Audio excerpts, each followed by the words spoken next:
that are in her class are combined with another 30 students, and none of them can speak English.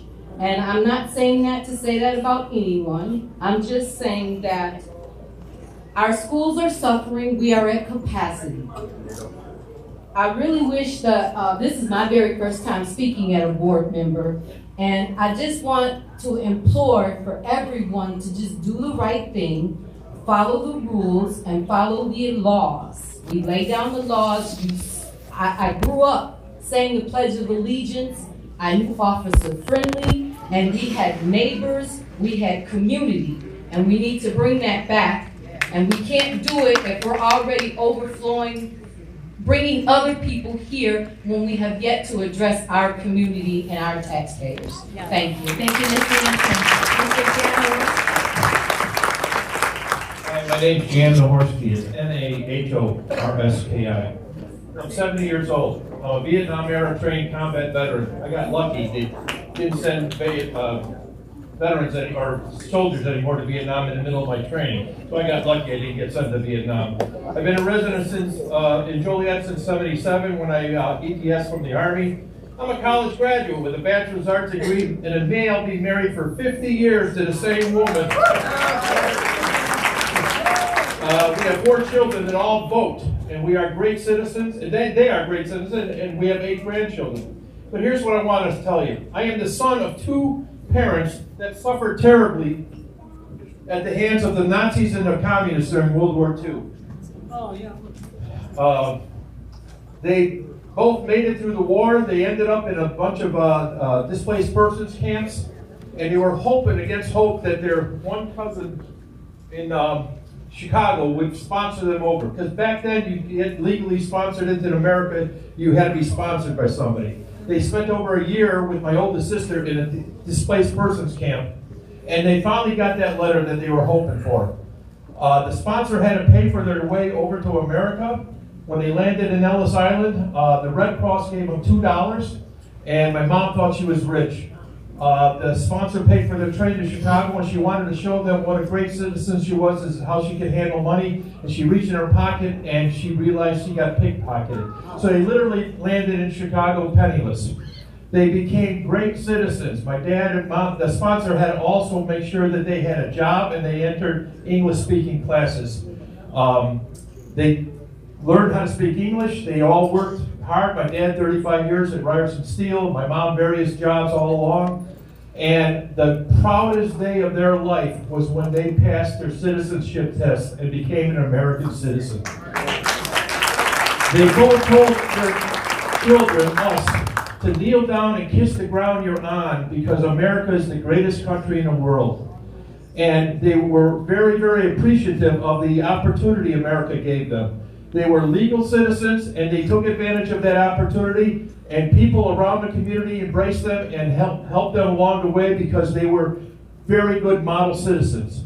What I'm saying to you, the board, is these people are in the country illegally. They are illegal aliens. They need to go back and become legal citizens. Then we will embrace them with open arms, and we will tell them how to get by and how to move in. We'll cook them meals, we'll show them, get them jobs and all that stuff. But we can't just continue to go along with this system that is aiding illegal aliens. So I'm telling you, you guys are all voted in, and unbeknownst, unlike what you probably think, they are legal, Mr. You need to understand that you work for us, we don't work for you. So you need to listen to us and say, let's rescind this application, and then let's start over by giving that money to the veterans and to the schools. Thank you, Mr. Zahorsky. Elvia Mendoza is next. Go ahead, Ms. Mendoza, you're next. No, it's not next. Thank you, sir. No, you need to sign in. He's why are you cutting him off? Yes, but there's a line. There's a line. There's a line for other people too. Cut him off. Go ahead. My name is Joe Lanham. I'm a Joliet resident. I'm trying to not repeat myself up here. You guys are getting pretty hammered up here. No pun intended. Why are 2,200 people here since last August? Did the city of Chicago send them there? Chicago touts itself as the greatest sanctuary city in this country, yet behind the scenes, they're sticking them on us. Why are they doing that? Because they don't have the resources, the infrastructure, or the money to do this, so they go ahead and dump them on us. Does the Joliet Township have 3 welcoming centers for veterans, our local homeless, addicts, victims of domestic abuse? No, they don't. And there's no big grand advocacy for it like you're doing here.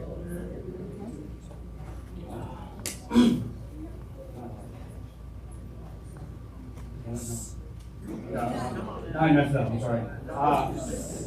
Anyway, good. All these programs, they're a function of charity. You want to do stuff like this, donate to a charity, don't use our tax dollars. Thank you. And just stop voting for the people that do these socialist programs. People are fleeing countries with socialist programs. Stop voting for socialists, stop voting for Democrats. And we're going to and after Glenda, can I have Rick, I believe Delrose? If you can get a line, Rick, and then Manuela Botello, and Dan Scott. Go ahead. Hi, my name is Alvia Mendoza, and let's just say it's intimidating being up here. I think I'm one of the first Hispanics who's going to talk. So, the question is, why are you still considering this grant? After everybody's spoken to you guys, why are you still considering it? Property values will decrease. Who wants to live next to people squandering their properties? I know for a fact, we worked really hard to be in this country, legally, and also in the event. I don't want my property to go down just because my next door neighbor. And then Chicago are the ones taking in this asylum seekers. They're not technically legal because they're giving them the papers, they're giving them money, a place to live, health care for free. Who does that? I have to pay out of my pocket every single payroll. I see them in the highways multiple times asking for money. I know, come on, we're grown. We all look alike, right? No. Their asylum seekers are not Mexican. I'm sorry that they're not. They're not allowing the Mexican people to get us the same exact treatment as the rest. So if you see them, they're not us. We are hardworking people who came into this country just like our grandfathers did. We work our butts off 40, 60, 80 hours a week so we can become better and give back to our society. Now, no one's talked about schooling. Come on, we all have kids. We send our kids to school, and like the previous person said, these classrooms ratio to students is 1 teacher for 30 kiddos in a classroom. What type of education are they really getting? Now, Joliet only has Gompers. It has a bilingual junior high. What's going to happen? With our overpopulated, where are we going to put these kids? Is the $8.6 million going to build a new school for our Spanish-speaking people? It's hard enough. We can't keep up with our teachers. We have tons of subs. They don't stick. They don't stay. We don't have enough teachers. What are you going to do then? Now, after the $8.6 million that are going to be given to the city of Joliet to support these immigrants or these asylum seekers, what's going to happen? Who's going to provide for them? They're not going to work. I see from family and friends, they don't want to work in factories because they're too good for that job. Right. So what are they going to do? Are we going to pay? Now they have a... That's not true, lady. Yes, it is, ma'am. You guys live with him, they all work. So, with Stop interrupting. They do have immigrant health care. Why don't they give it to us for free? How much do I have to pay out of pocket now? Every year, we pay back to our taxes. So why can't we get some assistance as well? That's all I gotta say. Thank you, Ms. Mendoza. Can I Glenda McCollum? My name is Glenda McCollum. I live in Joliet. This is my city. I helped build this city. And I speak to natural-born citizens every single day in my line of work who are calling for places to live, struggling to see, is there any availability for housing? Can you put us on the wait list, or how long is the wait list? The wait list is 7 to 8 months out for people waiting, seniors waiting to get housing. Individuals who have invested blood, sweat, and tears into our economy and into our city. It's a slap in the face for individuals who were born and raised here and who are struggling not just to make ends meet, but just to survive. It's taking the children's bread and giving it to foreigners. Now, I understand that everyone is looking for a better life. We're all looking for a better life. Andrew, I sat with you on the board, Housing Authority of Joliet. So we understand firsthand the deficiencies and the lack of housing, affordable housing, quality affordable housing that's available in our city. And I understand that sometimes we do things without thinking it through completely. But I pray that after hearing all of the voices of the individuals here who are against this grant, that you would have in your heart to rescind and to not move forward with this grant. I also want to say that the Peter Claver Center, that's the thing that, because when I first heard about this grant, I was so angry. But I understand that anger does not work the righteousness of God. I understand that a soft answer turns away wrath. But when I first heard about this grant and turning the Peter Claver Center into a welcome center for individuals who are not a part of our community, I grew up in that community. That was our community center. That's where we went to have an outlet for extracurricular activities under the direction of the late Calvin Hill. We did drill teams there. That was our outlet that kept us off the street. And so now that community is going to go lacking because this center is going to be taken away from them to give to someone else who have not paid the price. I'm angered by that.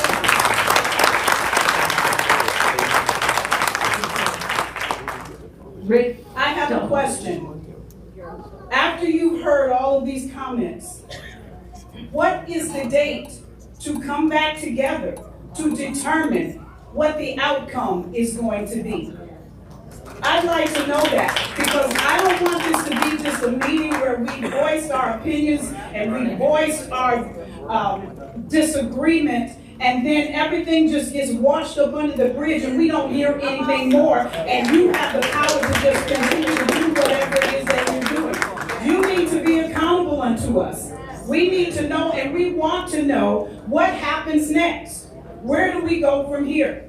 The financial strain that will happen on the educational system, we've already heard it. Non-English speaking students coming in. How much of that education is going to be taken away from our kids, trying to accommodate the kids who can't understand our language? Not enough money in education for them. Every system of our city, every system that makes our city run effectively will be negatively impacted. I understand that people are looking for a better life, but what good does it do to help them and hurt us? That's all I'm saying. thank you so much, Ms. Bowman. Can I get Rick Wong? Is Rick still here? If not, I'll move forward with Ms. Manuela Botello. Good evening, everybody. My name is Manuela Botello, and I'm an immigrant from Mexico. And the first place where I came was here in the city of Joliet. I've been here since 1980. I spoke absolutely no English at all. I went to Joliet Central, graduated with honors, went on to college, and thank God now I am an accountant. I've been working as an accountant for the past 20 years. Having said that, we are all immigrants. I work very hard, and everybody in here has worked very hard. They call me wetback. They call me an idiot. They call me stupid because I did not speak English. Well, guess what? I'm an educated, stupid idiot went back. I was not. Okay? Now, you have to think what is going to happen now with what is going in our world. What are we going to do with Israel? If we have hundreds of thousands of citizens, Jews, coming seeking asylum, are we going to turn our backs on them? Is that what we're going to do? They're all illegals, as far as we know. We have to be welcoming. We have to give people opportunities. We cannot turn our backs back. We are humans. We have to support humanity. We have to support families, regardless of the color, regardless of our race. And I am so very proud to be Mexican and to be part of a community that formed a church 75 years ago in the city of Joliet, who now has or is the largest community church in the city of Joliet. Thank you, and thank you for what you do, because not all of us are brave enough to be up there and to listen and to work for our government. Perhaps if most of us do, especially those who we do not agree with, do it, then it will be a better place. The city of Joliet will be a better place. Let's be united and welcome everybody. Thank you. Thank you, Mr. Dale. Dan Scott, can I have Michelle Peterson come on up? And Cindy Stroga, come on to the podium, please. I believe this is Mr. Dan Scott. Yes, Dan Scott. I'm with the Posh Hospitality Group, and we forgot to apologize of the incorrection on the application. Our hotel was listed as a location to be a shelter, and we were never consulted with anybody from the Joliet Township. I learned about this from one of our employees through the Joliet Catch, and I received a copy of the grant through a FOIA record, and we were listed as under the shelter and transitional housing. Shelter and nights of stays are currently provided at the Mainstay Joliet Hotel off of Larkin at I-80. This statement is not true. We have never housed migrants at this hotel. We do not plan to work with the Joliet Township on this. During the pandemic, we housed veterans, but we had a working relationship with the county on that. So homeless veterans during the pandemic that needed housing, we did assist.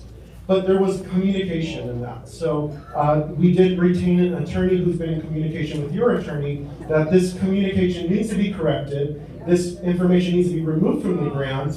And we've applied for grants from the state before. And I know when you sign a grant that you're attesting to the truth. When you're taking money from the state, you must attest everything is true. And as we learned in the last week, many people, the city of Joliet won, the fire department not being consulted or their logo being used incorrectly, now our hotel being listed. We should not accept this money because it's illegal to take things when you're applying for information, applying for money from the states, and saying that here's how we plan to use the money without actually following that grant application. So I do expect a correction on this grant document that we are not to be listed, and a public statement, because we've been receiving harassing phone calls at our business, which will affect our business. And our lawyer has been in contact with your lawyer, and I know he said he will respond in the next few days to us. And we do expect that to be corrected, because our company, we own 5 hotels in this city. We've invested millions of dollars. We generate $2 million a year in hotel tax for the city of Joliet. We have over 100 employees. You know, we've been a partner with the city, and we always want to be a partner. But you don't just put people's names on applications and say you're going to use them without consulting them. Michelle Peterson, Cindy Stroga, Lloyd Patchell, Mary Martin, and Tim Flattery. If you can all make your way, please. And can you state your name, please, miss? My name is Cindy Stroba, S-H-R-O-B-A. So I am also the granddaughter of a Mexican immigrant. The whole family came here, but legally. And I also am not a resident of Joliet at this time, but I grew up in Will County, and I come back here every week for business or personal reasons. So I have a stake in Joliet as well. I absolutely oppose the fact that you guys even applied for the grants without having some communication with your community. and for every single reason that's been spoken up here before I got here. This is not, to me, about hate of any one group of asylum seekers. I think that we would feel the same exact way no matter where they came from, because we have limited resources, and we want to be a welcoming city, of course, but we can't do it if we can't take care of who we have right now. So the problem is that there's been no transparency from you guys, and there's been no communication with the community. And the fact that you're sitting up there listening is great tonight, but it's not enough. There's lots of questions that are being asked, and you need to give answers. There needs to be some type of back and forth, and it's gonna take a long time. But, I mean, obviously you hear what's going on here tonight. The majority is not okay with this. But I've been asked to read a letter by our Illinois State Representative, Jed Davis. So this is directed to Mr. Contreras.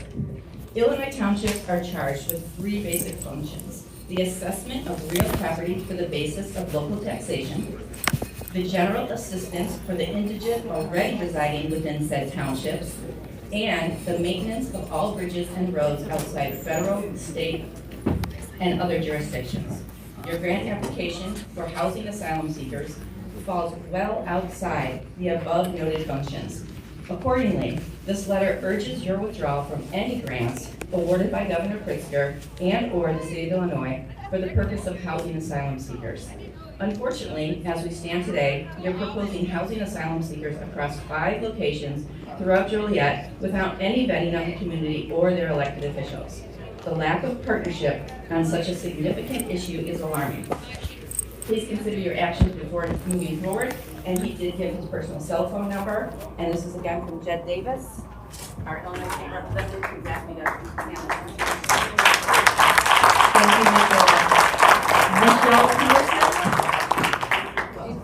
Hi, Michelle Peterson. I'm here as a concerned citizen from Grundy County because if you allow illegal immigrants to come to Joliet, they also will head our way. And I have many friends and family who live here in Joliet. As you can see, you struck a nerve by applying for and accepting this grant from JB. This is blood money you're accepting. Most of these immigrants coming across are men of military fighting age and are released criminals from Venezuela and other South American countries, as well as from the Middle East. These immigrants are garnering up to $2,200 a month from our country, from our government, more than many of our wounded veterans and elderly. The strain on our cities and towns across the country has been expressed by many governors and mayors, including J.B. Pritzker, in a letter he wrote to the Biden administration just last week, stating Chicago is overwhelmed. He's retracting his ask for Chicago to be a sanctuary city. Shocker, he's doing that to look like a hero before we go into the next election season. We are being invaded. This is an invasion at the border. We've allowed the enemy to just walk in. We're allowing human and child trafficking to take place right under our noses. This trafficking is being funded by our government. We have boys around the age of 10 to 15 years old coming across the border in diapers because these so-called asylum seekers are raping them viciously and their bowels are falling out. These are God's children who we should be protecting. Allowing them to walk across the border and their payment for that is their bodies. Open borders and invasions are part of the global governance to allow a one-world government. Overrunning our country is how they overwhelm our infrastructure to destroy us. Some of you may be aware of the one-world government, which is now being referred to as global governance. This is being pushed by the World Economic Forum, of which all the Pritzkers are members. JB, his cousin James, who now goes by Jennifer, JB's sister Penny, and his cousin Tom, who is the CEO of Hyatt Hotels, and is in Jeffrey Epstein's black book on page 45 under 13 different phone numbers. No wonder they're okay with allowing this invasion to happen, or okay with child and human trafficking. The World Economic Forum and the UN are pushing to make sex with children normal, calling it age gap love, and wanting to normalize how they're referred to by the moniker minor attracted people. Sick. Many of these asylum seekers are coming in with new clothes and cell phones. Where are they getting these items? George Soros has admitted to donating money to these South American countries to release their prisoners and have given money to illegal immigrants to make this trek. These immigrants do not want to assimilate to our laws and rules as we have seen in Minneapolis, Detroit, New York City, and Los Angeles. From the Bible, Numbers 15:16, the same laws and regulations apply both to you and to the foreigner residing among you. When you what you did, Mr. Contreras, by even applying for this grant was something a dictator would do in a communist state or a democracy. You also blindsided the mayor, Terry Darcy. Shame on you. No matter how many times they call our country a democracy on the news, we are not a democracy. We are a constitutional republic whereby you, the governor, work for we, the people. You work for the consent of the governed. We, the people, have awakened. These illegals will overrun our schools, hospitals, stores, and neighborhoods. They will be given free health care that our own citizens don't get. Can you imagine going through another pandemic with all of these additional people overwhelming our hospitals? Because it's coming, they've already told us that. How are you not concerned by this? For every illegal immigrant who you give money to, you are neglecting our veterans and our own homeless. This money should be given to them or use it to send illegals back from where they came. All of you veterans better be ready to take up arms again because we are being invaded. What is happening in Ukraine and Israel doesn't compare to what's planned to happen here. These government agencies or NGOs are unelected oligarchs. They hate our country. And that includes many of the leaders of many states and the resident in the White House. They are encouraging this invasion. What you are seeing here in front of you is one of the best things to come out of COVID. You are seeing the lions awakened, taking back our liberty and sovereignty given to us by Almighty God that is protected by our Constitution. That same Constitution to which you supposedly took an oath, but clearly have not read nor understood. I'm going to do one thing here that no one else has requested. I am asking for your resignation, Mr. Contreras. Because as our employee, you are not doing your job. From the great Thomas Jefferson, when tyranny becomes law, rebellion becomes duty.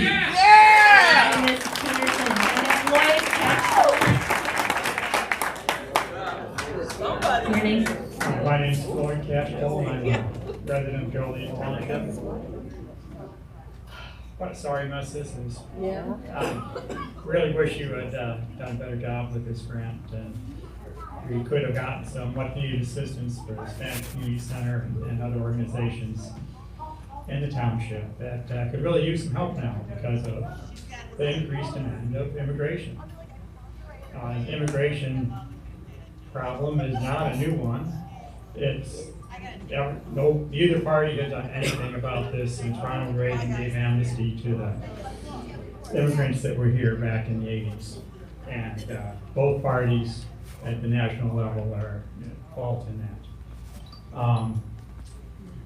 As far as the immigrants being here, as all you gray hairs out here remember, whenever a Cuban fleeing from Cuba put foot on the sand, then they were allowed to apply as a refugee.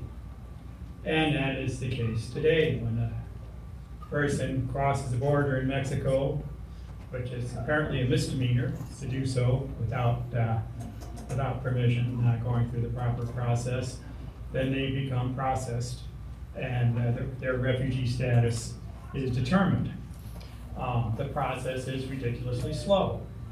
We don't have near enough people, near enough government employees dedicated to this process, and that is a shame to our national government. I've heard some very crude comments made, and I would like to say that I've worked closely with Mexican immigrants and found them to be extremely hardworking and good people. Numerous studies have been done regarding crime amongst comparing immigrants and U.S. citizens and the crime rates of each of them. And I'm sorry, guys, U.S. citizens commit more crimes in the United States per capita than immigrants do. More U.S. citizens here. That's a bullshit argument. I'm just talking facts, man. That's all. Look it up. You're making up bullshit. Bullshit. Thank you, sir. So anyway, I just want to say I'm really sorry this was screwed up so badly. I think some good could have come out of it. I will remind some of the people here that we've received over 100,000 immigrants from Ukraine. I'm listening for the protests to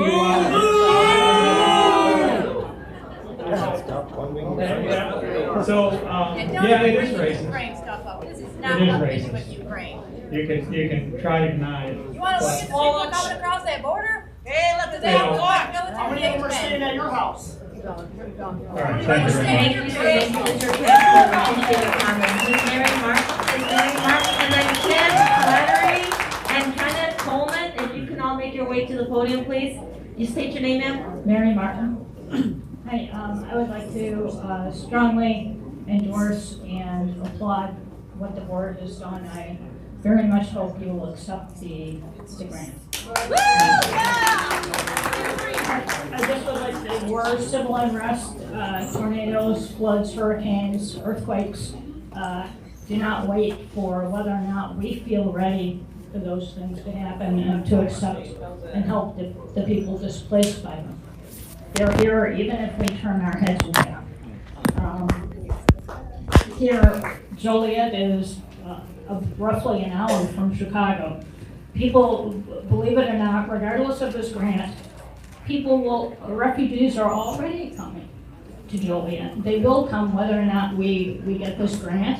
And the only impact of not getting the grant is that there will be more of a financial burden on Joliet to support them because the township has legally a duty to help support the indigent. That's something I think we should applaud. I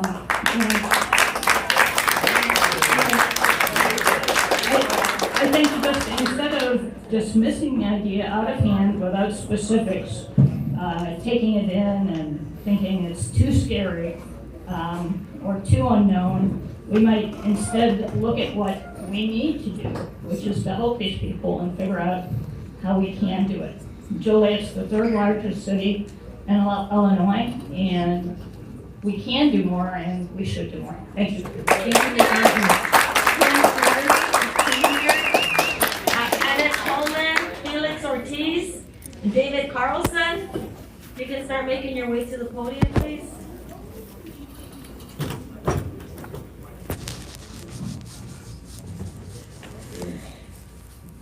Go ahead and state your name, unless we have Ms.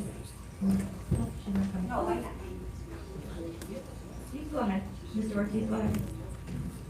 Hi, good evening. Thank you, everyone who's already shared their comments. My name is Felix Ortiz. I'm a lifelong resident here in Joliet, born to two immigrants who got their citizenship through the Reagan amnesty, which was a bipartisan decision to legalize 3 million immigrants because people came to realize that immigrants have always played an aspect and role in this country when it comes to building the things that we have. You know, growing up in Joliet, it was always difficult, okay? I was told as a young child that I neither belonged here nor over there. Despite being born here, I was told I'm an illegal, I'm a wetback, and so many other more derogatory terms by people of all different types of races.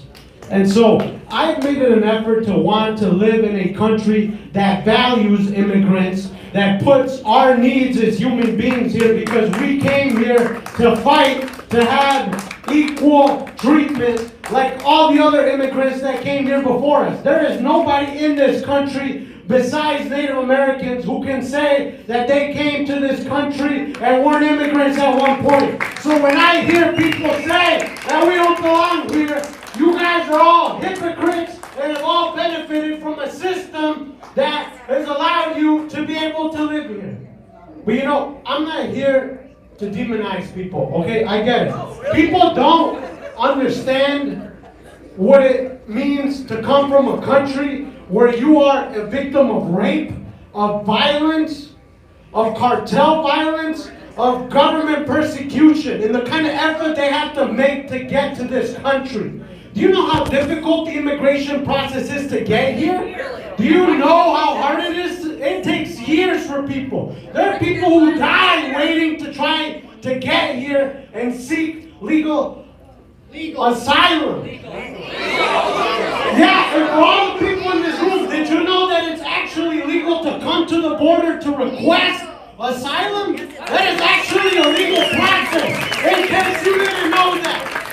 So, half of the people in this room need to take the time to really, really humble themselves. Because if you call yourself a Christian, you need to realize that Jesus Christ was also a refugee in his own land, persecuted by the Romans and all of the other people that didn't want him to be here. So when I see the Joliet Township applying for a grant that is much necessary to help house the burden that we are already facing. Because guess what? These immigrants are already here. And they're going to come here whether or not you want it. So we might as well fight to advocate for those that are coming here, but also the ones that are already here. This isn't a fight between us or them. If you believe in humanity, then we all got to fight to get resources for everybody that's in this country. And I sure as hell hope that all the people that are taking the time today to spread ignorance based on reactionary emotions instead of actual facts and looking at what the real statistics are behind things, I really hope you bring the same energy to City Council whenever they threaten to build another damn warehouse here and to start making your life even harder here. Thank you.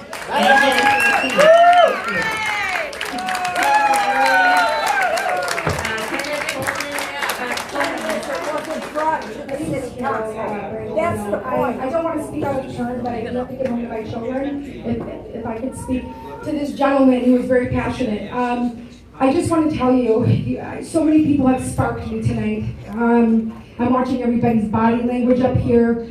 I'm watching people speak, and I can relate to almost every single person. I think we all can, okay? So I'm a very open-minded person, but when you just said, sir, that people die waiting to get here to the land of the free and home of the brave, this country that our veterans have fought for, all I can think of is, do you know how many people have died because they don't have health insurance to save them from cancer and fighting for it medically? Do you know how many people die here?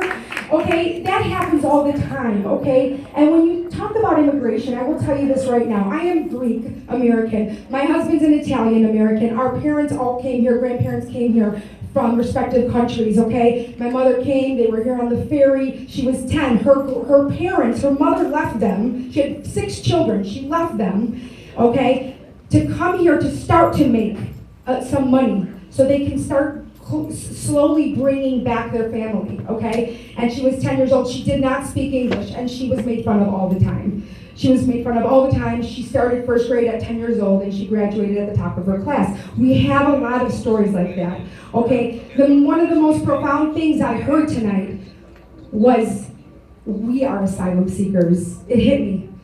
I feel like I've been an asylum seeker, and I think everybody here that was here earlier, we're all seeking something. We need to be healthy. We need to get an education. We need our government to listen to us. We're not being heard. That's the problem. And I have to say, and this is only my opinion, I don't know any of you up there. I've not ever been to one of these meetings, but I just recently started working locally I'll just say, and it's for a grant that helps homeless children get an education, okay? So I have just started to learn how to write grants, and this is the first time in my life I'm actually reading grants and writing grants, and they were very scary and very overwhelming to look at. I do know this. I pray to God that something can be done at this point. I don't know, people are saying it's already approved, it's done, you know, Pritzker, this, that. I really hope something can be done. I will say this, if it is done and you are getting that money, I know now that you can go into that grant and you can make an amendment. So if you can go into that grant and make an amendment, maybe in that amendment, in that grant, some of that money, or at least half, if not more, should go to the people that are here. Like right now, the phone calls I'm getting daily about mothers calling me, they're living in the cars. It's a very humbling job. And you know what? This is the sad part. I had to get a job so terribly at this age. I'm 50 years old, and for more than half my life, I didn't have the type of job because we had restaurants. We're Greek, of course, you know, we're stigmatized with that. And so, you know, when you're self-employed, a lot of times you don't get insurance, health insurance. So I will tell you, the moment I found out at a much older age that I was pregnant, and this is very personal and very sad, but I sat there, found out I was pregnant, and I didn't think I was going to be able to get pregnant because I had some medical issues, and I started sobbing, and my friend said, is this a happy cry or a sad cry? I don't know. And honest to God, it was because I didn't have health insurance at the time. And I thought, how am I going to bring a child into this world and not have health insurance at the time? Okay, so let me tell you something. More than half of my life, I have not gone to the doctor. I have dealt with medical issues. I don't go to the emergency room. And now at 50, when I know I have some health concerns really starting to catch up with me, I took this job. It came to me. I believe it was brought to me. It fell into my lap, but I know why now. It was meant to be. Because it's humbled me. I talk to mothers every day that don't have a home for their children. Education, they are not able to even get an education or have a meal at the end of the day. So to bring all of these people here, I know they need it. You know what? I actually was never a bleeding heart per se. Now that I get these phone calls every day and I hear the stories and I hear the voices of the women, the mothers on the other line, this is real. But I know it's real here because I see it all over the Joliet community and in the surrounding areas and what's going on by how many kids need this grant and the benefits of this grant. Okay, now if I had to choose, look, they're going to take taxes out of our checks no matter what. We have no choice.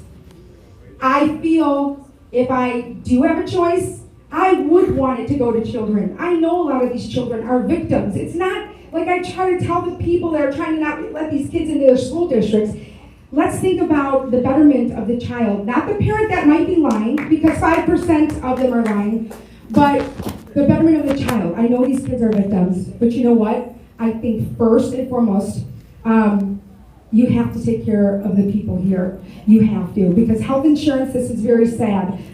It comes down to that. I know that when you come here illegally, and when I think of illegal immigrants, I don't think about Hispanics or Mexican people. I think about people that just come here illegally, because my family came here and waited months and months and years apart from their parents to become citizens here, okay? So I know the struggle is real. My parents have told me, my grandparents have told me the stories. But all I'm saying is when I talk to my kids and I tell them what's going on tonight, why I'm not there, why? Where are you? You're supposed to be home. And why did you take this job when you have to be there every single day, all day during the day? And I said, because I need benefits. And then somebody says, you know what illegal immigrants get when they come here, right? Right when they get here? $4,000, a cell phone, and free health insurance. Boom, it's done. That makes my heart hurt. In 25 years I've had no health insurance because I didn't, have that type of job and I couldn't afford it, okay? So I went and did it at this age, got this job, which ended up being a blessing. I don't know you people, but I will tell Mr. Contreras this, and people may not agree with me when I say this, but I read people.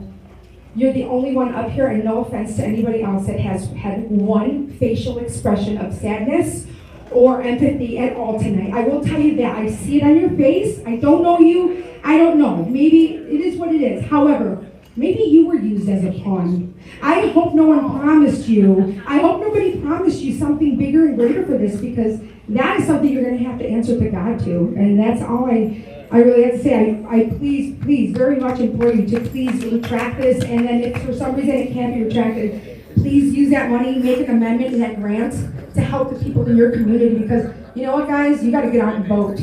You people have to vote. We're voting people in, and if you don't agree with them, it's our fault. So get out there and vote and talk to community leaders, and I really think you need to talk to your community as well, because they're very angry. So I really pray that this gets, I really hope this works out in the best interest of our community here, and take care of the people here that need it first. Thank you, Ms. Martin. Thank you. And I have Tim Flaherty, Kenneth Coleman, David Carlson, Cesar Guerrero, Maddie Perez, Steve Clemens, Carl Farrell, and Eddie Alejos. Line up, please. I apologize. My name is Olga Veronica Perez. What is it? Olga Veronica Perez. Thank you. I understand the need to help people, but when is enough enough? I said, I understand that we have the need to help people, but when is enough enough? We have asylum seekers coming from all over the world, not just Mexico, it's all over the world. We have open borders, which is appalling. We have veterans here that need help. We have homelessness. We have crime. We have DCFS crisis. We have children that can't be adopted or can't be placed sleeping on the floors of DCFS. There's many other places of area that we can use money from. I'm sorry, enough is enough. And this, it needs to stop. Thank you. Thank you, Ms. Pratt. Come on. Well, I was waiting for Cesar Chavez. I thought you called his name before mine. Cesar Guerrero, yeah. But if you want to, okay. I yield my time, please. Thank you. Okay, go ahead, Ms. State your name. My name is Madi Perez. I'm very upset, and I'm hoping you retract this request. As you can see, your constituents are out here. We're not going away. We're going to continue to come out. This is ridiculous. It is a slap in the face. I'm a Latina. This has nothing to do with race. My father came here. He was sponsored by my grandfather. He came here and worked his ass off, and he raised me, and he taught me. I could feed you for a day, but if I teach you how to fish, you can feed yourself for life, and that's how I was raised. Since the age of 19, I bought my home. I was only 19 years old. That's 24 years ago in 1999. I owned my house. I struggled to pay my mortgage, keep my utilities on. I worked, started off in a warehouse, working second shift from 4 to midnight, put myself through college, came to Joliet to the University of St. Francis. I continued to grow throughout my career with hard work. I was taught you do things with hard work, you do it the right way. I believe in law and order. And I believe that what you are doing is wrong. We have our kids that are struggling in school. I fear every day sending my kids to high school, to junior high, because of all the fights that are happening every day. Every day, these kids are being pummeled and beaten in school. This is every day. And the township is doing nothing to stop this, to help it. We have streets on the east side that don't even have lighting. I'm afraid to drive down Richard Street at 8 o'clock at night because there's no lighting. But yet there's teenagers that are walking in the dark to get home, and God forbid they're getting shot. We can't even get flock cameras on these streets to deter the crime because it's going to help the police in the long run with their investigations. But they don't give us flock cameras in our neighborhoods. You go to Mokina, you go to Naperville, you get flock cameras every block. There's not the crime happening in those towns as it is in ours. So until we start taking care of our neighborhood and our people, and I'm talking all my people, you cannot do what you're trying to do.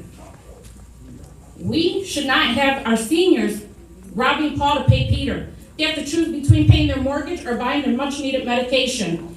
They have to choose between getting that prescription filled or buying groceries to eat. Why are our seniors, our veterans living like this? Why? Inflation is high. People can barely afford water bills, can barely afford their rental. You aren't helping, giving us rental assistance for people that are struggling, and I'm not talking about me. I'm blessed to make good money now because I worked my way up.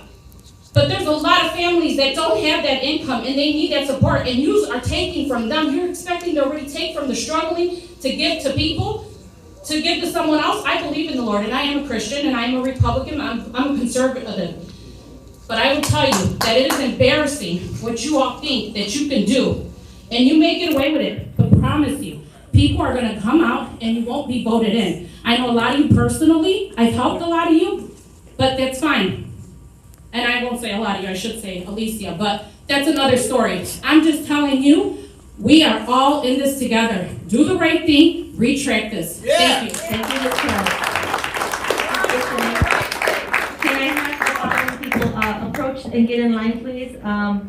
Judy Gardner, Michelle Lynch, Margie Supron, Mark E. Curie, Janet Diaz, and then I'll continue with the rest.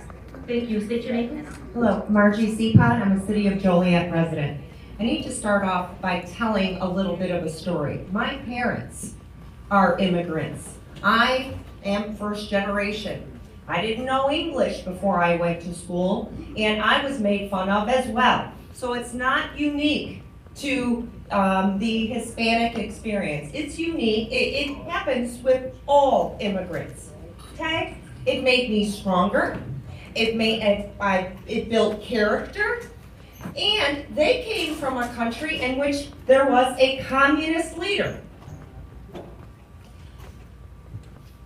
In this application for the asylum seekers grant, I feel like someone is trying to impose that the government is going to tell people what to do. Yeah.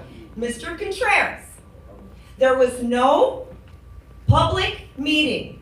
There was no input garnered from the public.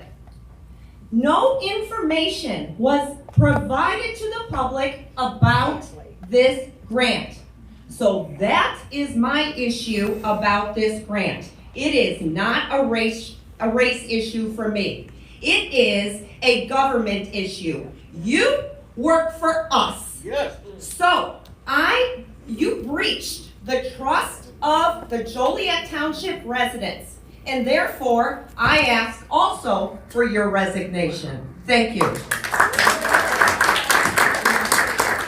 I'm cutting around here because my speech is backing hers.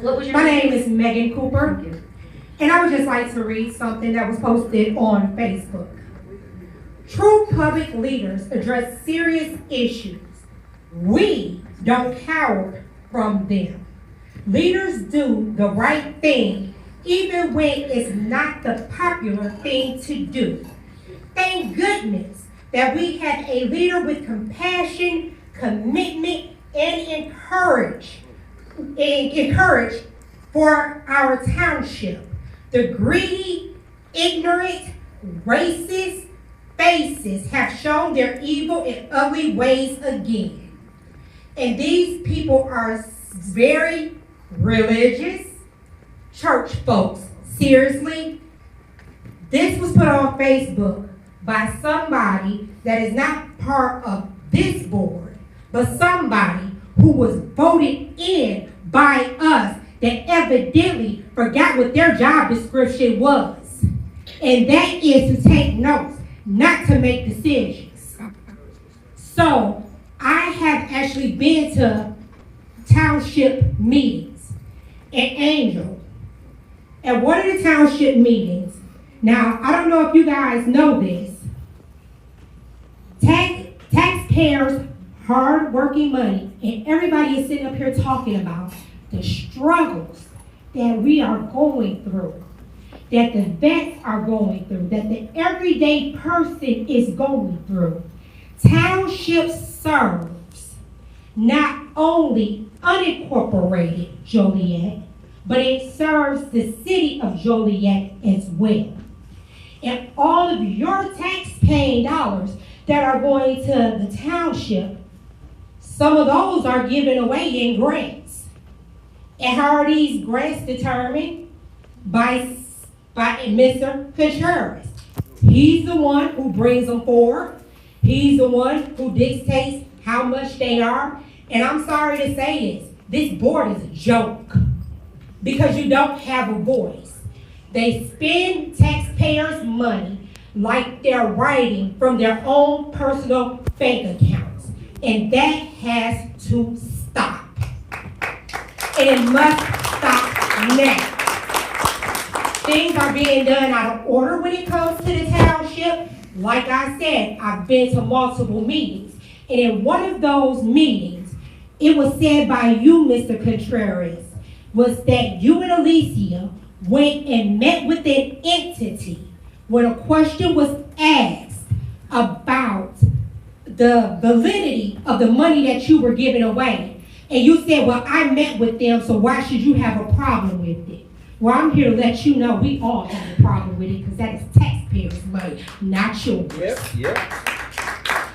And this board needs to start stepping up and quit letting them spend money and then you guys vote on it because that's not the way that this goes. We elected you to represent us. And in saying that, you guys are supposed to approve things before they are actually paid out or any contracts have been written. And I know personally that hasn't been done because I have been to those meetings. And I will say this in closing, because I'm not going to say too much else, is that we're talking about over $8 million here. We need to start looking at how you are already spending taxpayers' dollars. There needs to be an audit of the audit to see exactly what you're doing. Because instead of spending taxpayers' money by giving out grants, I don't know how many of you guys will want free money too. I'm just saying, lower the tax levy. Because township government, you work for us. And this is not a race situation, Miss Alicia. This is not the thing talk about, oh, religious people. I take offense to that Facebook post that you made. This is about right and wrong. Amen. And it's simple. It's not about immigration, because immigration is supposed to be legal, not illegal. That's what this is about. Thank you. Thank you, Ms. Cooper. Next, they have not come up, Mr. Tim Flattery, Kenneth John Coleman, Sheridan, President Cunningham, Dean Kenneth, Board Council. and Carl Farrell, and Eddie I'm here to Allen. address tonight the board. I want to thank you for allowing us to come here and speak to you tonight. You must have strong bladders, that's all I'm going to tell you, because this old man's been in the bathroom twice. But Angel, I'm really disappointed in the fact that you opened up the meeting tonight with the continuance of a lie. This grant, yes, is to help support the services that have already been provided to refund the kitty, if you will. But this grant that a lot of people have read is more than just that. You want to open up 900 housing units. You want to pay landlords up to $3,000 a month to support the people and put them into the homes. And you went and lied to the Mitchell family. Ozzie Mitchell, Mr. Mitchell, is probably rolling over his grave right now seeing what's happening at Peter Claver Center. It's sinful. I talked to the family numerous times. They feel they've been misled about what you're going to do with the building and continue to program for the use on the south side. It's time that you have to understand that this crowd here tonight has been a rather large crowd. I've never been to one of your township meetings, but I guarantee you that if they do not see some action to withdraw this proposal, or I should say not accept the proposal, because it's not bona fide signed yet, and you don't have a member of understanding from all these people you listed, you know, like the Hartman Center Recreation Center, we know they backed out, they took your lease away. We know that Peter Claver Center, you misled them.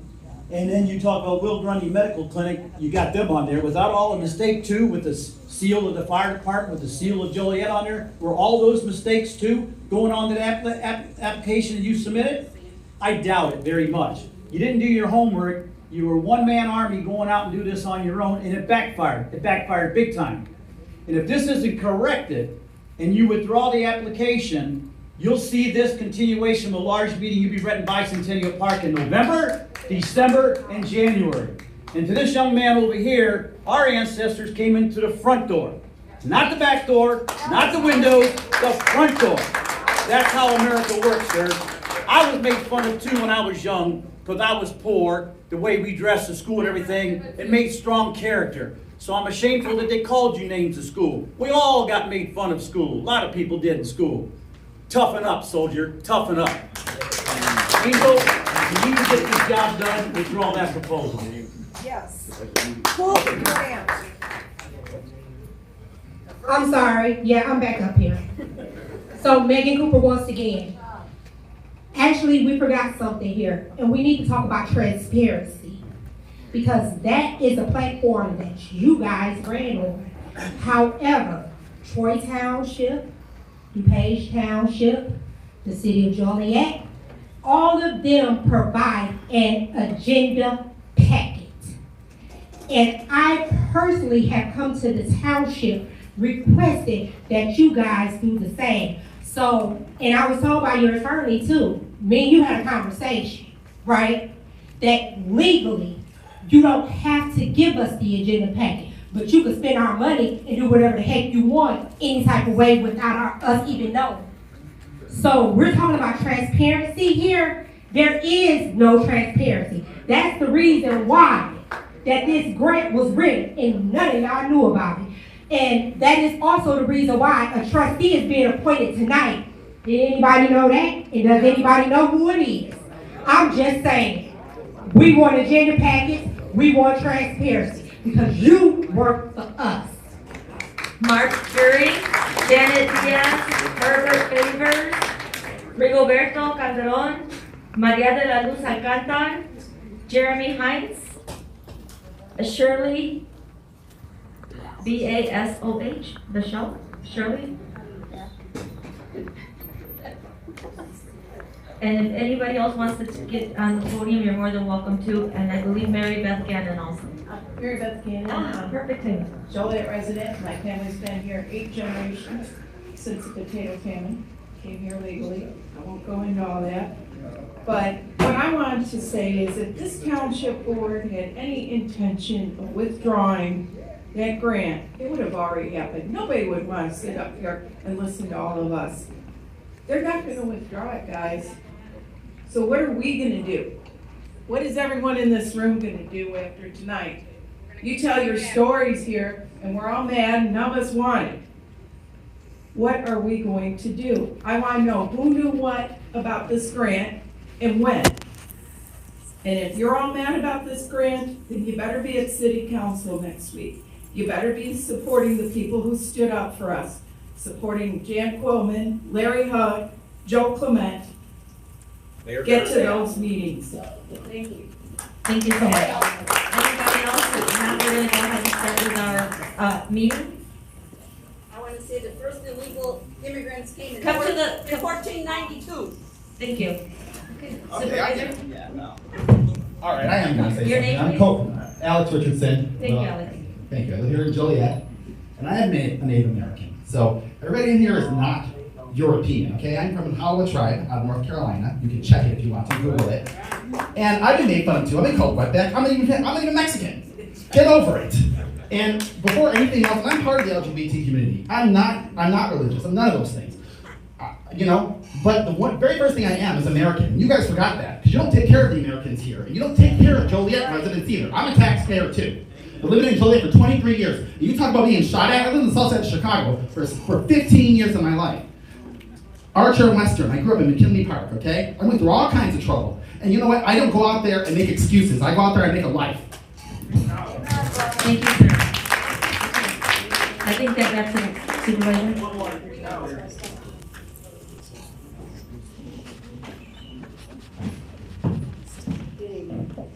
My name is Tristan Brown, and I am an activist in the community.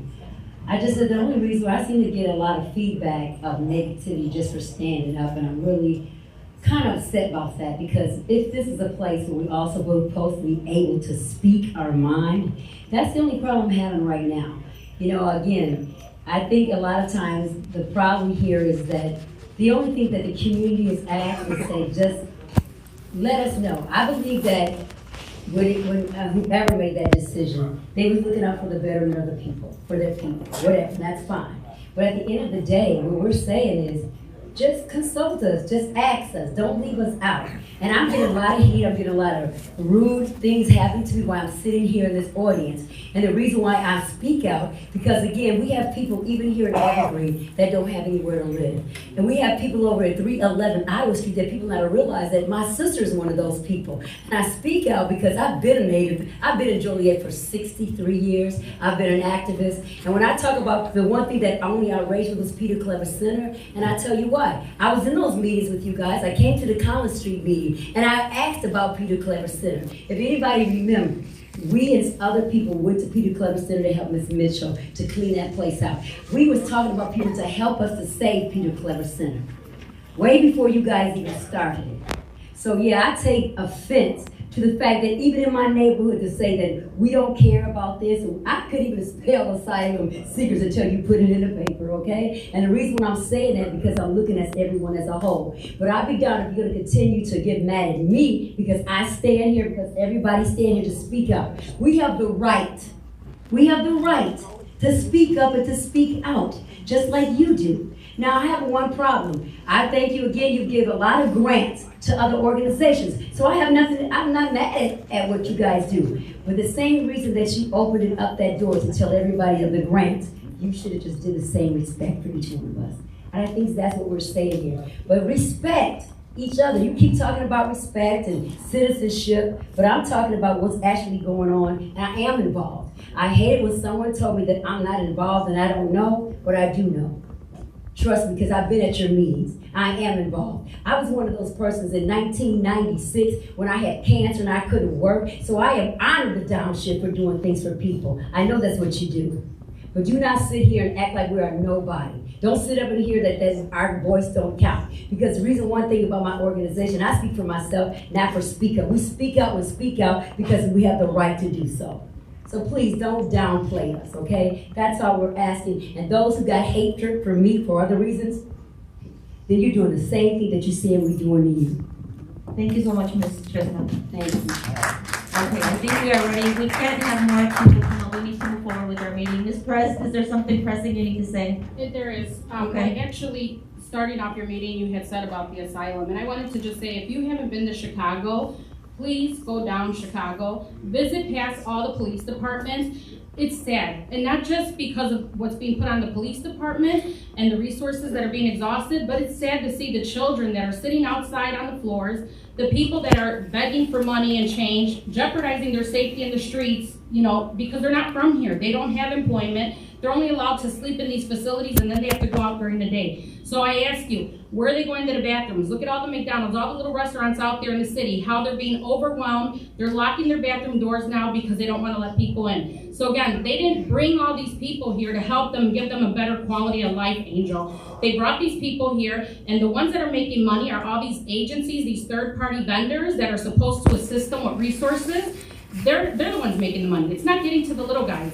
And it's us taxpayers that are footing that bill, just like it's going to happen here. I don't mind paying $5,000 and something a year to my property taxes because a lot of it goes to the school districts and stuff. But what's sad and despicable is that our kids can't even go to school and enjoy it. They can't even have a great learning experience because they're dealing with fights and just toxicness. We need more navigators. You want to put navigators out there for the Spanish Community Center? Put them into schools.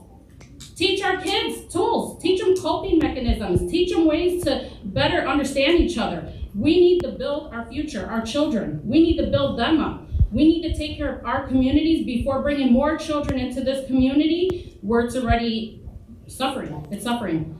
So I really ask you to take a ride out to Chicago before you say that. And please know that I come from Chicago. I grew up in a little village. I came from nothing. My family struggled. Everything I have, I worked for, just like many other families here. So please be transparent. I've always been taught great leaders keep their people, their teams informed. I'm an HR manager. My team's always aligned. I don't make decisions on my own. I run it across. It's a group effort. I want to get their feedback because that decision impacts all of us. This should be no different. You work for us. Thank you. Okay, we are going to conclude our open comment, our public comment section, and continue with the business of the day. Is there anyone else that wants to step forward and comment before we move on to new business? We did this meeting to give everyone the opportunity to speak, so we want to make sure everyone takes advantage of it. Joliet is not a sanctuary city. Seeing there is none, thank you. We're going to move on to new business. All right, our first, I know people are talking about grants, but there's a grant we are approving. It is in conjunction with Joliet Township High School CEO program. It's for a program for young individuals that attend this school to be a part of an investor program. It's a community-based program. The township is going to be one of the partners for this. So we're going to be helping them recruit kids to be a part of this program. These are some of the things we normally do. Can I get a motion to approve Joliet Township High School's CEO program in partnership as Joliet Township government as one of the initial chapter agencies to support them in this? Yeah, so the dollar amount for this, it's $5,000. It runs year round, and there's actually multiple entities around the Joliet area that are contributing to this. Joliet Township government does a lot with youth services. Actually, youth organizations have been doing a lot of summer programs. contrary to belief with other agencies here in the area, and this is just an extension of that. Is there a motion? So moved. Second. Roll call, please. Trustee Escutia? Aye. Trustee Slattery? Aye. Trustee Arias? Aye. Supervisor Contreras? Aye. Motion carried. Next in the agenda is approving, just our updating our employee handbook. When we got in, it hadn't been updated in well over a decade, and we've been making revisions just to get with modern times. So this is just to approve our new employee handbook for 2023 version. Can I get a motion to approve? I move that we approve the new 2023 employee handbook. Can I get a second? Second. Roll call, please. Trustee Question. Yes, ma'am. Can we get a breakdown of what the actual changes were? Yes. Council?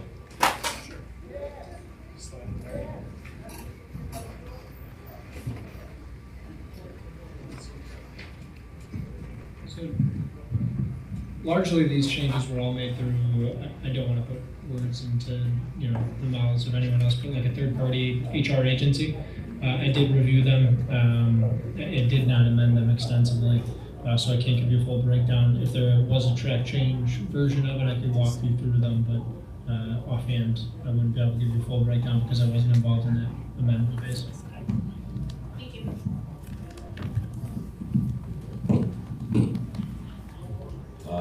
Call the second. Call the roll. Yeah, roll call, please. Sure. Trustee Escutia? Aye.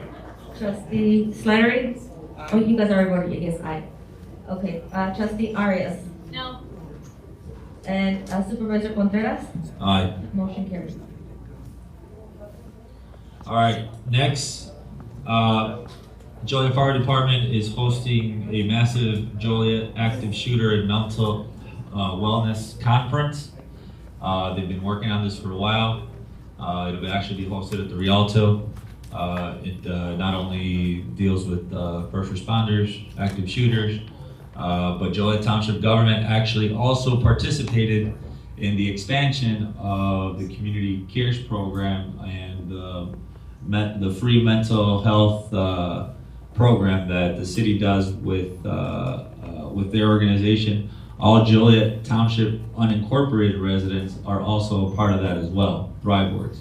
So while we've been working a lot when it comes to day-to-day solutions to deal with a lot of inequities we deal, this is actually something that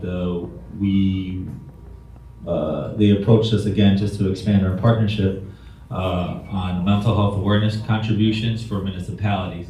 So what's been happening here in this area hopefully will be expanded to other municipalities in the area, because the participation of the ThriveWorks expansion into unincorporated and the entire city of Joliet has actually helped alleviate a lot of the 911 response calls. So people now actually are able to get behavioral health services. So again, this is just an expansion of that. It's a very, very, very expensive conference to put together, but this is a contribution that can actually help prevent 911 calls probably across the region if other municipalities follow suit what we're actually doing here. So the fire department has asked us to contribute through our municipal partnership line item is $20,000 for this conference. But again, one 911 call can cost tens of thousands of dollars. We want to make sure that our first responders and other municipalities begin to actually implement mental health awareness as part of their actual structures. Is there any questions or concerns? Seeing there. They asked us $20,000 for this conference? Correct. Next time, can this be brought to the board sooner? Yes. Their conference is in next month. They did a letter, and yeah, I just need a motion to approve, and we'll be able to help them take part in this. So moved. Can I get a second?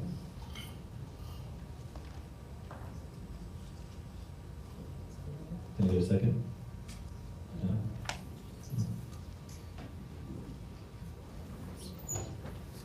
There's no motion, so motion dies. All right. Attorney Wellner, is that the correct process? Yeah, if Go ahead. there's no motion and second, then a formal vote cannot be taken. If there wants to be a discussion amongst board members about what they want to do with it, whether that be tabled and discussed another night, or whatever the board wants to do, they can still provide that input. But without a motion and then a second, a vote cannot be taken. Correct, so we can offer time here publicly to discuss it, so that we can either move forward or table it, or no, but we need to have a discussion. They will continue discussion, because it is something that is very important to the community, mental health awareness as well. My issue is this is the first time hearing it's 20,000. I've seen that it's been promoted with our logo, so that's my issue with this approving the grant. Okay, So I just want it'll to be make sure that tabled going and, forward, if anyone who approaches us, before any of our logos are put on there, it has to come to the board first for review and approval. I agree. It's the first time I've heard of the $20,000. I've seen the letter. This is the second time I've seen the letter. There's no amount on it, nothing to consider. all right. The reason they gave motion, I don't disagree with trustee Arias. I was in discussion with supervisor prior to this. I did know that the $20,000 was on the table prior. Due to the fact that we stand to gain so much, and $20,000, while it is a significant amount, for the potential benefits of this action item, I feel it is worth it, just because if we can get this going sooner than later, it will be a much bigger benefit to our constituents. That's the reason I chose to move. That's the reason I'm doing it. We can get a guarantee that going forward, we're gonna follow that process. Absolutely. Then I can go ahead and make a motion. So I'll Are you make- second? so I'll Are you make a second? motion, yeah. So we got a second by trustee Arias. Call the roll? Roll call, please. Sure. Trustee Escutia? Aye. Trustee Arias? Aye. Trustee Slattery? Aye. And Supervisor Contreras? Aye. Motion carried. Okay, next proclamation declaring Disability Employment Awareness Month. Clerk Alicia, you requested to. To read it, yes, thank you. Whereas in 1900, the Americans with Disabilities Act was signed into law. ADA is a civil rights legislation that works to increase the inclusion of people with disabilities in all aspects of community life, including employment. And whereas National Disability Employment Awareness Month is a nationwide campaign celebrating the skills and talents workers with disabilities bring to our workplaces.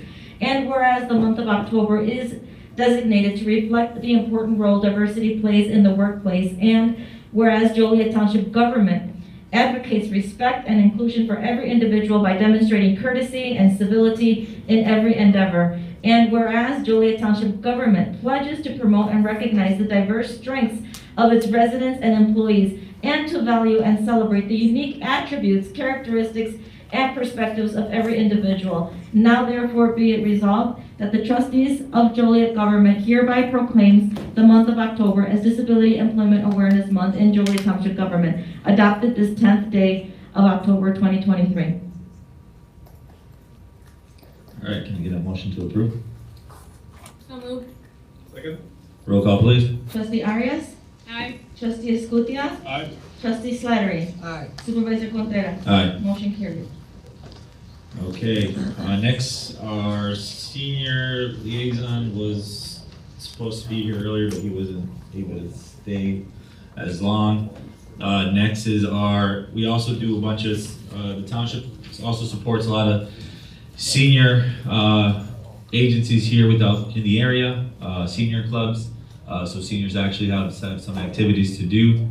I'm going to name them off, all the the organizations that did their senior levy that the township has been supporting for many, many years. Prairie State Legal Services does specific services to senior.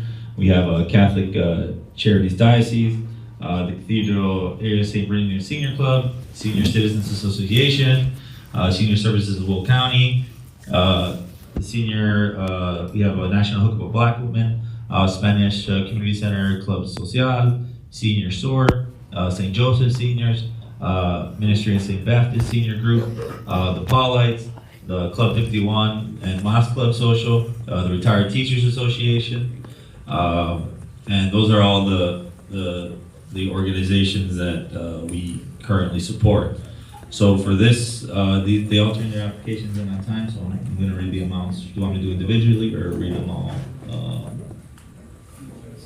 Individually or just Yeah, we can do individually, so I'll do individually. So first is the Widow and Widowers Group, Second Baptist Church Senior Outreach Ministry. They're requesting $6,000 for the year. They're in good standing.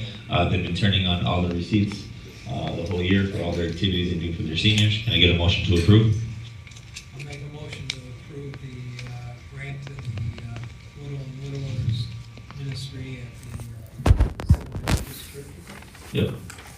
All right. Can I get a roll call, please? Trustee Slattery? Aye. Trustee Escutia? Aye. Trustee Arias? Aye. Supervisor Contreras? Aye. Motion carried.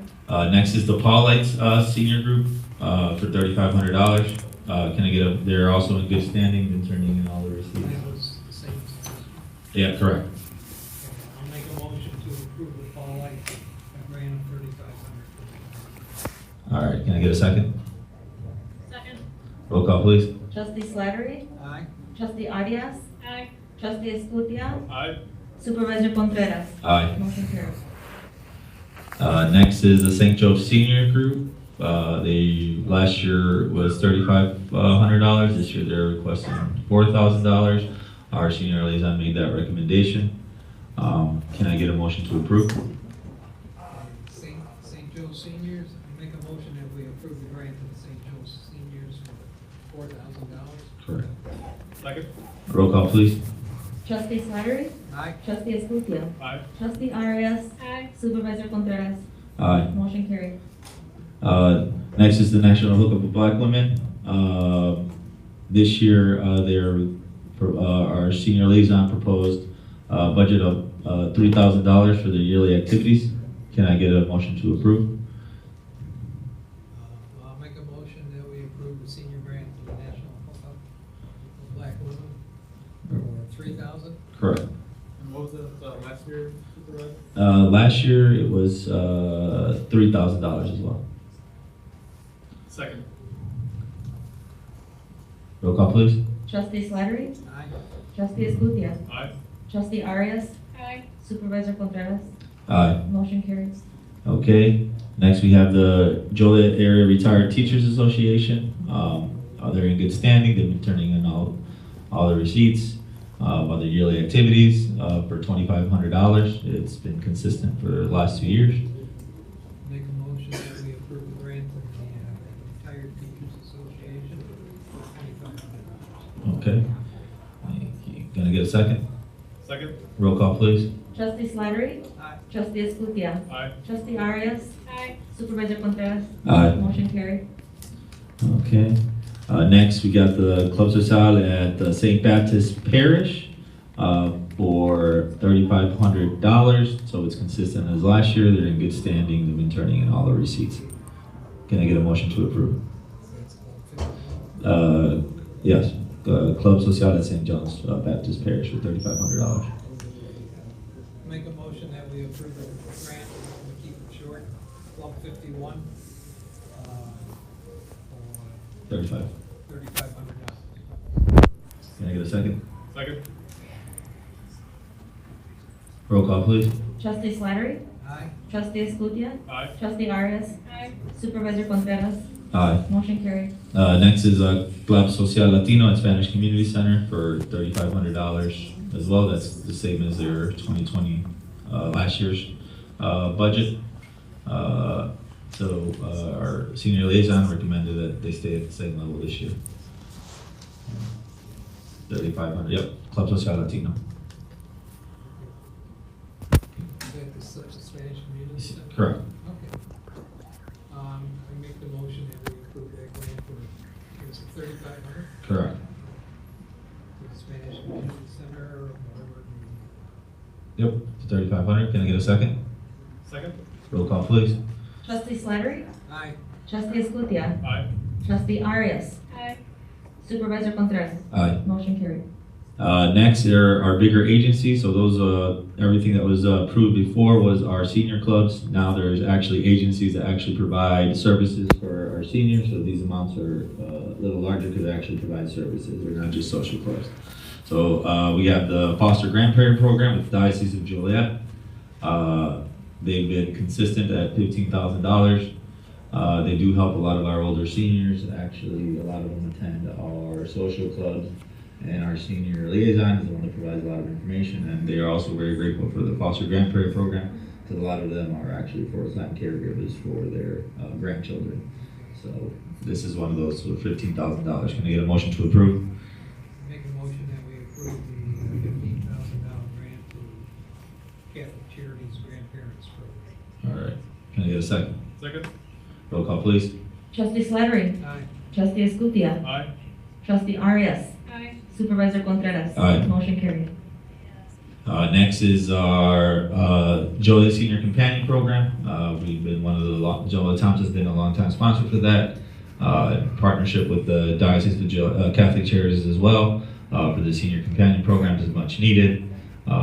Again, sometimes our seniors are forgotten, and this is one of those programs that actually helps them and connects them, make sure they have some human connection. This one is for $11,000 for the Diocese Senior Companion Program. Can I get a motion to approve? Make a motion that we approve Catholic Charities Senior Companion Grant for $11,000. Can I get a second? Second? Roll call, please. Trustee Slattery? Aye. Trustee Escutia? Aye. Trustee Arias? Aye. Supervisor Contreras? Aye. Motion carried.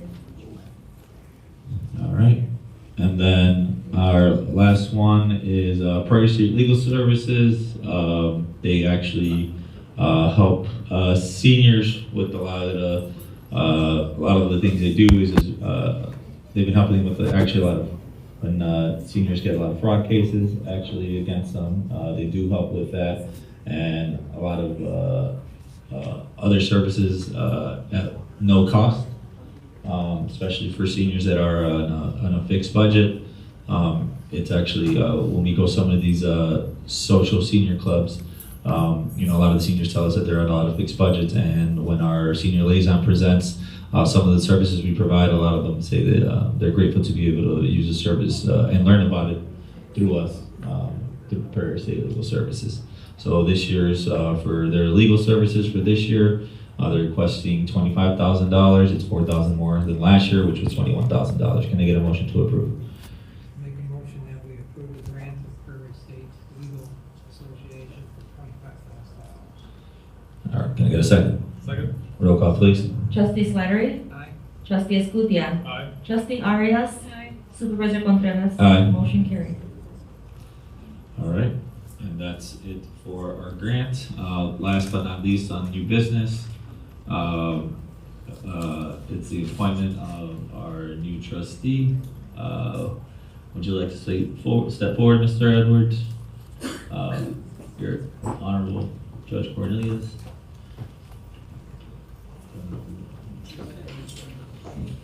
Do you want to read the resolution? Or Yeah.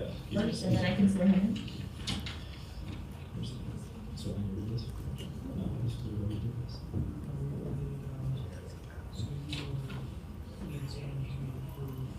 Oh, yeah. Can I get a motion to approve the appointment, please? Antoine Edward. Can I get a motion to approve the appointment of Mr. Antoine Edward? I motion to approve the appointment of Antoine Edwards to the vacancy of trustee. Second? Roll call, please.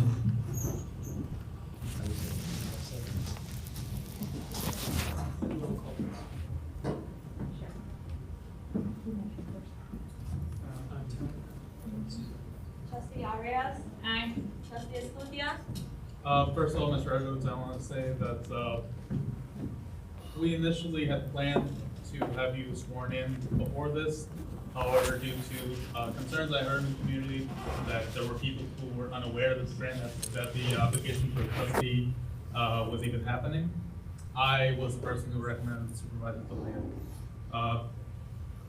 We had another round of interviews. We still determined that you are the best, and I do look forward to working with you. Aye. Trustee Slattery? Aye. Supervisor Contreras? Aye. Motion carried. Okay, we can administer the oath. Honorable Judge Cornelius is gonna administer the oath of office. All right, You want to? so that they can pick it up, we should use a microphone. That one's on, I believe, sir.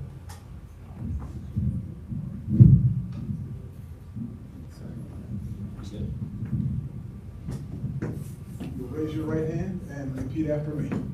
I state your name. Antoine Edwards. Do solemnly swear Do solemnly swear that I will uphold the Constitution of the United States. that I will uphold the Constitution Uphold the Constitution of the United States and the Constitution of the State of Illinois. and the Constitution of the State of Illinois, And I will faithfully discharge and I will faithfully discharge the duties and responsibilities the duties and responsibilities of trustee of Joliet Township of trustee of Joliet Township to the best of my abilities. to the best of my ability. So help me God. So help me God. Congratulations, you are installed.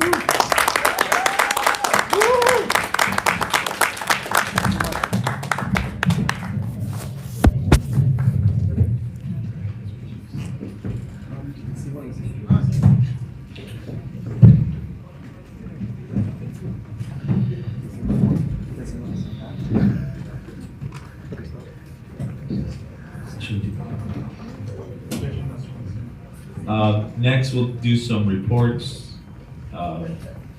First, congratulations, Mr. Edwards.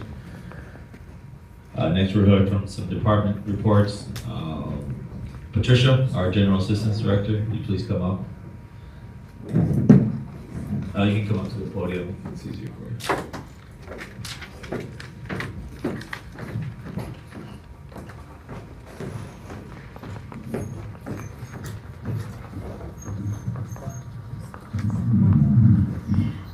My name is Patricia Venziano, and I'm the Director of the General Assistance Department at Joliet Township. It's rare that I have such a large audience, although it has greatly shrunk. And I thought that I might take advantage of that fact, and instead of giving a traditional report, I would like to take a few minutes to speak about what my department does. The role of General Assistance Department is to provide assistance to residents in need, be they in unincorporated Joliet or city proper of Joliet Township. I would like to give you a brief overview of the programs administered by my department. General Assistance is a state-mandated program for all townships in which we provide a nominal amount of financial assistance to households with little to no income. This traditionally would represent single adult households applying for Social Security disability or adults pending a workman's comp claim. Emergency assistance is provided to households to help with past due rent and utility disconnects, and primarily services families with children or adults and seniors with very low income. Both of these programs are available to residents of Joliet Township, both unincorporated and city proper. In addition to what we are mandated, we've expanded our scope of services not only to Joliet Township residents, but to all residents of Joliet, regardless of which township they reside in. We have a medical loan closet that lends durable medical equipment to township residents in need for 90 days at a time. This is particularly helpful for residents that are recovering from medical procedures that need equipment for the short term. We are a VITA tax site, and in the last 2 years, we've aided in the preparation of over 800 tax returns for low to moderate income families and senior citizens, regardless of their income. We provide temporary handicap placards to save seniors and disabled from having to go to the DMV, as it's a simple in and out at our office. It takes about all of 5 minutes. Anyone can bring in the doctor's form. It does not have to be the individual that the placard's being issued to. We are in the process of becoming SHIP certified so that in 2024, we will be able to aid senior citizens in their Medicare enrollment. We also provide free walk-in notary services. We're constantly looking to add things to our little repertoire of services to better serve the residents of Joliet Township. Thank you. Thank you. Commissioner Alessio. Very good. I'm going to follow our great General Assistant Director, Patricia's lead, and I'm going to save everybody from my typical report unless the board has any specific questions. I will just be very brief. We did award our renovation for the interior of the road district. We're working with the contractor, and the renovations should begin soon. We're looking forward to that. We also are working with the contractor that won the bid for the Ingalls Park. If you guys remember, I've been talking about this a lot. Aqua provides water to the Ingalls Park neighborhood. They ripped up the streets. They provide patches. The patches are incomplete. Last winter, we were nailing with a plow. We tried to work very closely with the city to coordinate that Ingalls Park was done all at once. Due to our limitations as a township government, we weren't able to bypass this board and work with the city directly, so we've had to bid out. During that process, the extended process, the contractor let me know this week, they were really worried they weren't going to be able to get it done prior to the weather turning. As we know, we just had the cold weather. I'm doing every single thing I can to get that project done. I know the residents have been dealing with a torn up neighborhood for 2 years, and now our guys are gonna have to be plowing a torn up neighborhood. So I've made special requests that we can do the most affected streets and the streets as much as we can to deal with the actual water main patches that are the main problem there. So I just kind of wanted to fill you in on that. I know it's a pretty decent report already, but I want to say first and foremost, thank you for everybody who came out tonight, speech. Listening to everybody tonight, I want to make note that everybody wants to be informed and part of the process, and they want to be a part of a community that solves a looming crisis for everybody here in Joliet. I think tonight is the first night of that. I think there's a lot of decisions that need to be made, and I think that the best way to come to the best solution is by working together, and instead of having ugly names or things negative to say about somebody who may or may not disagree with you, the way to deal with this problem is by working together, and I suggest that everybody do so.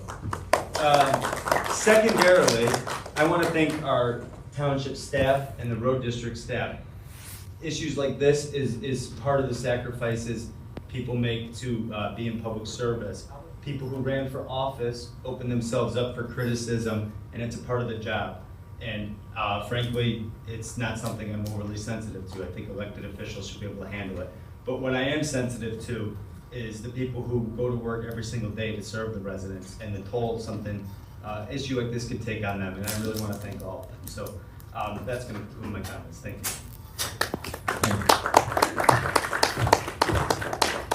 Andrea? Yeah.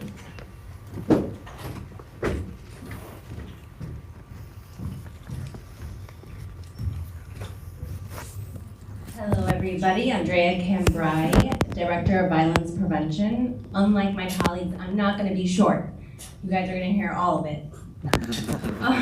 So my program, or the program of the township I should say, Peace Over Violence, has officially opened doors at Peter Claver. Dun dun dun. Our staff is all there. We have participants as well. Initially, we had approximately 3 as of Friday, and our participant enrollment has already tripled, not including family size, so we're very proud of that. We have, as of Friday, 30 hours of canvassing time, all operating out of Peter Claver, and the walls have been built. They've been built of materials that are multifunctional. So I know there was a mention of materials. Those are our walls in Peter Claver. That is our office. And I'm so excited for the turnout tonight, and I hope that everyone who is here is going to help welcome and open the Peter Claver Center. and make it a part of our community and give as much love and empathy that they did tonight to the community center for our citizens who are re-entering the community as well as people impacted by violence. I just wanted to put that out there. We're operating case management, outreach and victim advocacy out of Peter Claver. We are operating Monday through Friday, 9 to 6 p.m. We have Saturday hours and hours by appointment. Our staff are on call until midnight most of the nights, and they rotate on and off. They're doing a great job. I'm impressed with them every day. Now, we also have a pending agreement with St. Joe's to receive notifications when there is a victim of violence so that our victim advocates can come out and assist, offering vital services that were not in the area previously. Our leadership team additionally is now fully staffed, including Jerron Neighbors, our outreach supervisor, Nicole Lurie, our community engagement coordinator, and Taylor Scott, our participant services coordinator.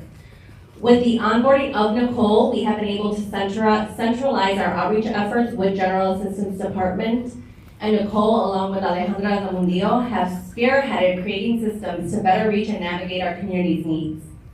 Nicole is assisting our team in coordinating and Pathways to Equity Resource Fair for individuals impacted by the justice system on November 30th, 2023. Again, I expect an outpouring of support. We will partner with the Workforce Center Services Division of Will County. In the next 2 months, our team will attempt to find solutions to barriers in transportation that may lead to an equitable access to this resource fair. Additionally, Peace Over Violence continues to effortlessly engage with local resources to leverage our ability to assist all of our participants. Over the last month, we have met with Lewis University, Grow Institute, BNA Healthcare, attended Will County Take Back the Night, met with Will County Children's Advocacy Center, Agape, Speak Up, Gross Boxing, Bag Lady Outreach, Catholic Charities, and many more agencies to explore how we can better reach people in our community. And I just want to end with this by saying that Peter Claver is there, and unfortunately, I know there's a lot of backlash, and people think it's a welcome center, right? I can tell you that what it's welcoming currently are people who are coming out of jail, and they see that we're the only service there. And so I just want to implore everybody to come by. Come by and see what's operating out there. Look at those walls. Look at their multifunctional use, which they were purposely needed for that, because we also have mental health services that are operating out of this facility soon, and additional behavioral health services for the community. So again, everybody knows where we are. It's been mentioned multiple times, 172 Chicago Street. I wish this information was said right before this people started speaking about what they don't know about. I was itching in my feet. I was ready. I know, baby. That's our job. That's our job. It's okay. We're still waiting for a date, but when I get a date, you're going to be the first person I call. Please do. For sure. We are very welcoming. We welcome everybody into our center, and like I said, I wish it was a salacious welcoming center, but all we're really getting is people who are just coming out of prison and jail, and we do need resources in the area for everyone. That's right. Yeah, next time you have this part first. When all those naysayers are here. They want a transparency, then they leave. Stupid ass. Children of God.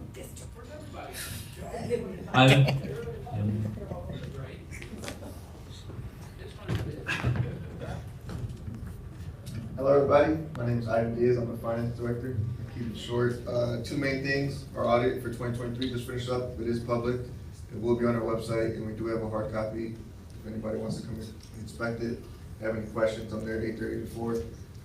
Second, we did receive our first grant reimbursement from the Violence Prevention Program. So we are getting those money in. Thank you.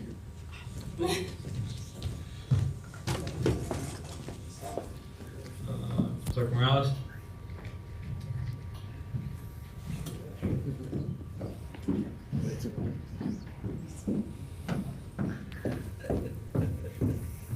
Thank you. My report will be brief. So I just want to again welcome everybody. We wish you guys would come out to more of our meetings on a regular basis. As far as the clerk's report, it's been day-to-day business as usual.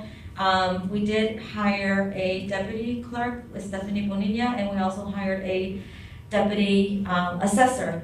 And as our highway commissioner mentioned, Vince Alessio, I want to thank you for all the work that you do with the road district, and we did finally come together and put out a bid hearing notice to the public to put in a bid for the road district build out construction that they are going to be working on. And we did have a bidder, and he moved forward and we submitted a contract.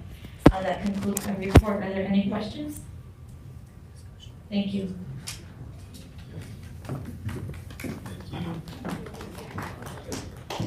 All right, Rick? Thank you, Angel.